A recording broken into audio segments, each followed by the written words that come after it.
Us imagineu que la nevera s'adona que falten iogurts, pernil dolç, tomàquets, salxitxes o pomes i que aleshores ens avise o directament fa la comanda mitjançant una aplicació de comerç electrònic? Doncs d'aquí no gaire, les neveres ho podran fer.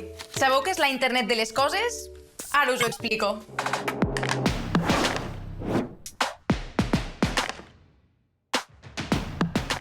La internet de les coses és la xarxa formada per objectes que es poden connectar entre ells i també amb els humans. I quan dic objectes, no em refereixo a la tecnologia més puntera que només té la NASA per viatjar a l'espai o les empreses més tecnològiques. No, parlo d'objectes del tot quotidians. Electrodomèstics, telèfons, rellotges, roba, sabates, cotxes, mobles, de tot. Ara ja n'hi ha molts de connectats, però la internet de les coses no para de créixer. Hi ha experts que diuen que molt aviat ja hi haurà 25.000 milions d'objectes connectats a tot el món. I després 30.000, i després 50.000 milions. El creixement és imparable. En realitat, la internet de les coses ja funciona. Ja podem activar aparells a distància, ja tenim aplicacions que controlen moltes dades, ja tenim sensors per tot arreu. Però el gran canvi de la internet de les coses serà quan els objectes prenguin decisions i actuïn. No perquè es rebel·lin, no, sinó perquè hauran estat programats i autoritzats pels humans per fer-ho. Que quedi clar. Us explico com funcionarà la internet de les coses del futur. L'objecte, l'electrodomèstic o el que sigui, tindrà uns sensors o també unes càmeres per captar informació. I aleshores ens enviarà aquestes dades a nosaltres, o si ja ha estat programat prèviament, prendrà una decisió.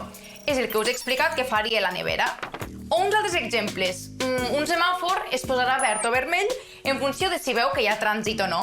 O el termostat de casa detectarà que fa fred i encendrà ell solet la calefacció. O un contenidor de brossa s'adonarà que està ple i enviarà un avís perquè el vinguin a buidar. O una samarreta enviarà dades sobre la musculatura de l'esportista que la porta a una aplicació per millorar l'entrenament. O el rellotge enviarà les nostres constants vitals al metge i així, quan hi anem, l'equip mèdic ja tindrà tota la informació. O el cotxe demanarà hora al taller mecànic quan detecti una fallada. O aquesta tassa. Bé, aquesta tassa no sé què farà, però segur que també estarà connectada. Va, més exemples. Granges d'animals amb sensors per mesurar-los les constants vitals i la geolocalització. Mitjançant aplicacions específiques, s'aconsegueix tenir els animals sempre localitzats i dosificar el tipus i la quantitat de menjar que reben en funció del seu estat de salut. O un sensor de jardí, que registre dades sobre la llum solar, la temperatura, el nivell de fertilitzant que té la terra i la humitat. D'aquesta manera, el sensor analitza el que necessiten les plantes i envia alertes al telèfon del propietari.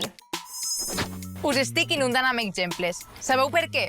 Perquè quan us dic que hi haurà milers i milers de milions d'objectes quotidians connectats a internet, és perquè serà així. Ara, que tot estigui connectat també té els seus riscos. Imaginem que tot el carrer és ple de càmeres connectades i, per tant, es pot saber on som i on anem. O que algú accedeixi a totes les dades dels objectes connectats de casa nostra o d'una empresa. Ho sabrien absolutament tot. O podrien enviar virus informàtics a través dels dispositius. O podrien controlar quan entrem i sortim de casa i entrar-hi a robar. Per tant, la internet de les coses s'ha de regular bé, perquè la tecnologia no és ni bona ni dolenta. L'important és l'ús que se'n fa. Però ben regulada i utilitzada èticament, la internet de les coses ens serà de gran utilitat.